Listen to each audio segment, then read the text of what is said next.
كيف أسلم رضي الله عنه؟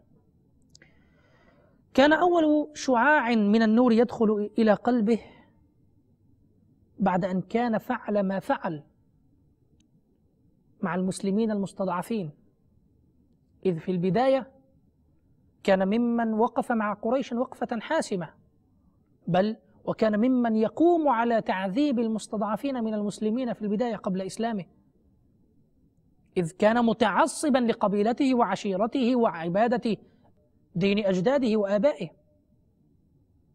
لكن كيف دخل الإسلام إليه؟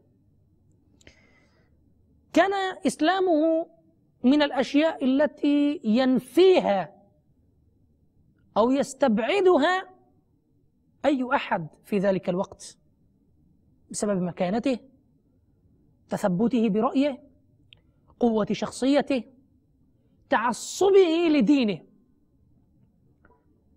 يروى أنه رأى نساء قريش يهاجرن من بلدهن ويرحلن إلى بلد بعيد عن بلدهن، فكان ذلك قد أثر في قلبه ورق قلبه لحالهم، وعاتبه ضميره فرثى لهن وأسمعهن الكلمة الطيبة التي لم يكن يطمعن أن يسمعن منه مثلها أبدا. من يروي ذلك؟ أم عبد الله بنت خنتمة تقول: لما كنا نرتحل مهاجرين إلى الحبشة أقبل عمر حتى وقف علي، وكنا نلقى منه من البلاء والأذى والغلظة علينا ما نلقى، فقال لي: إنه الانطلاق يا أم عبد الله؟ قلت: نعم والله لنخرجن من أرض الله، آذيتمونا وقهرتمونا حتى يجعل الله لنا فرجا. فقال عمر: صحبكم الله. تقول أم عبد الله: ورأيت منه رقة لم أرها قط. فلما جاء عامر بن ربيعة وكان قد ذهب في بعض حاجته ذكرت له ذلك، فقال لي: كأنك قد طمعت في إسلام عمر، تظنين أن عمر يمكن أن يسلم؟ استبعد هذا تماما كما استبعد غيره. قلت له: نعم. قال: فإنه لا يسلم حتى يسلم حمار الخطاب، يعني هو من باب الاستحالة، يعني لا يسلم عمر حتى يسلم حماره، من باب استبعاد الأمر، يعني أنه يقول لا مستحيل. لكن أمر الله سبحانه وتعالى قائم. كيف كانت الضربة الإيمانية إلى قلبه إن صح التعبير، أو شعاع النور الإيماني الذي دخل قلبه مباشرة فغير حاله؟ كانت حينما اجتمعت قريش ونوت قتل رسول الله صلى الله عليه وسلم، فتشاورت في أمر النبي صلى الله عليه وسلم، فقالوا: أي رجل يقتل محمدا صلى الله عليه وسلم؟ فقال عمر بن الخطاب رضي الله عنه: أنا الذي أقتله. فقالوا: أنت لها يا عمر. فخرج من الهاجرة أو في الهاجرة في وقت الظهيرة في يوم شديد الحر متوشحا سيفه يريد رسول الله صلى الله عليه وسلم ورهطا من أصحابه فيهم، أراد قتله. صلوا على الحبيب صلى الله تعالى على سيدنا محمد وعلى آله وصحبه وسلم. كان في ذلك الوقت سيدنا أبو بكر رضي الله عنه، سيدنا علي رضي الله عنه، وسيدنا حمزة رضي الله عنهم جميعا في رجال من المسلمين ممن كان أقام مع رسول الله صلى الله عليه وسلم بمكة، ولم يخرج في من خرج إلى أرض الحبشة، وقد ذكروا له أنهم اجتمعوا في دار الأرقم في أسفل الصفا. في ذلك الوقت أراد عمر رضي الله عنه وأرضاه قبل إسلامه أن يقتل النبي صلى الله عليه وسلم وهو بين أصحابه. كانت هذه جرأته وشجاعته، وإن كانت في الباطل. حينما خرج لقيه نعيم أو نعيم ابن عبد الله النحام رضي الله عنه، وكان ممن أسلم وأخفى إسلامه. أين تريد يا عمر؟ فقال: أريد هذا الصابئ الذي فرق أمر قريش وسفه أحلامها وعاب دينها وسب آلهتها فأقتله. فقال له نعيم أو نعيم: لبئس الممشى مشيت يا عمر، ولقد والله غرتك نفسك من نفسك ففرطت وأردت هلكة بني عدي. أترى بني عبد مناف تاركيك تمشي على الأرض وقد قتلت محمدا صلى الله عليه وسلم. أراد أن يبعده عن قتل النبي صلى الله عليه وسلم، فهدده وقال له: أتظن أن بني عبد مناف عشيرة النبي صلى الله عليه وسلم يتركوك وأنت تقتل محمد صلى الله عليه وسلم دون أن يعاقبوك، دون أن يقيموا عليك الحد وينشج الحرب أو ينشئ الحرب مع عشيرتك بني عدي؟ أتظن ذلك؟ يقول: فتحاورا حتى علت أصواتهما، فقال عمر: إني لأظنك قد صبوت، ولو أعلم ذلك لبدأت بك. فلما رأى النحام أنه غير منته أراد أن يصرفه إلى أمر ثاني، فقال: فإني أخبرك أن أهلك وأهل ختنك قد أسلموا وتركوك وما أنت عليه من ضلالك. ماذا قال له؟ إذا أردت أن تقتل فاقتل أقرباءك في البداية، فإنهم قد أسلموا وتركوك على دينك الذي أنت عليه من الضلال، ومنهم صهرك وأختك. قال له: وأيهم؟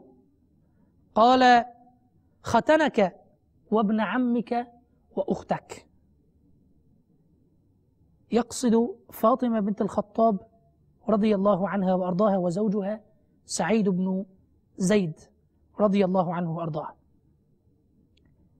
ولما سمع عمر بن الخطاب رضي الله عنه وأرضاه أن أخته وزوجها أسلما احتمله الغضب بشكل كبير وذهب إليهم مسرعا، فلما طرق الباب قالوا: من هذا؟ قال: ابن الخطاب. وكانوا يقرؤون كتابا في أيديهم، فلما سمعوا حس عمر قاموا مبادرين فاختبأوا ونسوا الصحيفة على حالها. فلما دخل ورأته أخته عرفت الشر في وجهه فخبأت الصحيفة مباشرة، فقال لهم: ما هذه الهمهمة والصوت الخفي الذي سمعته عندكم؟ وكانوا يقرؤون في ذلك الوقت سورة طه.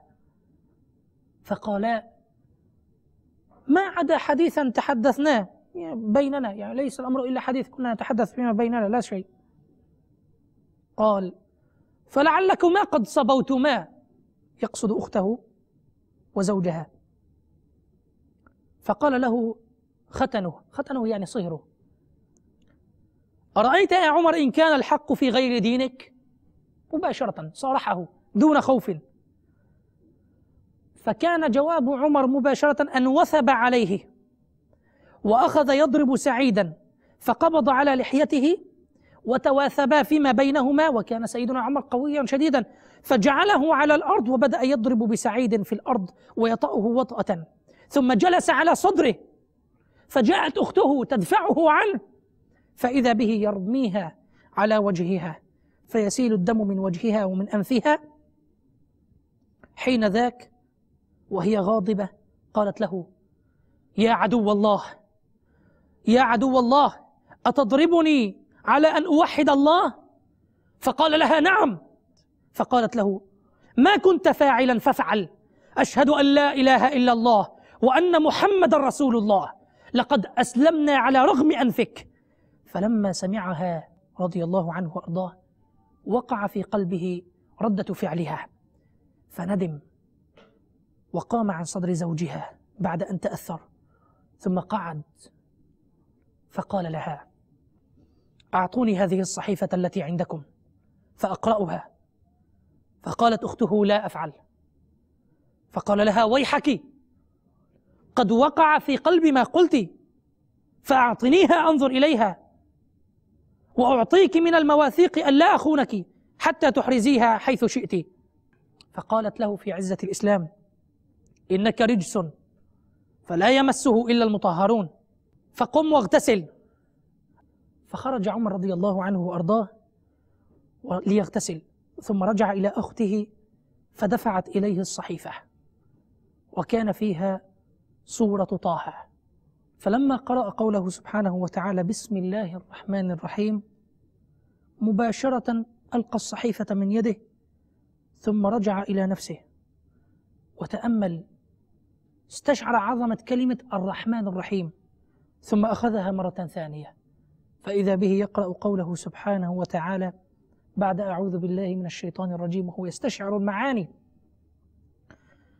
طه ما أنزلنا عليك القرآن لتشقى إلا تذكرة لمن يخشى تنزيلا ممن خلق الأرض والسماوات العلى الرحمن على العرش استوى له ما في السماوات وما في الأرض وما بينهما وما تحت الثرى وإن تجهر بالقول فإنه يعلم السر وأخفى الله لا إله إلا هو الله لا إله إلا هو له الأسماء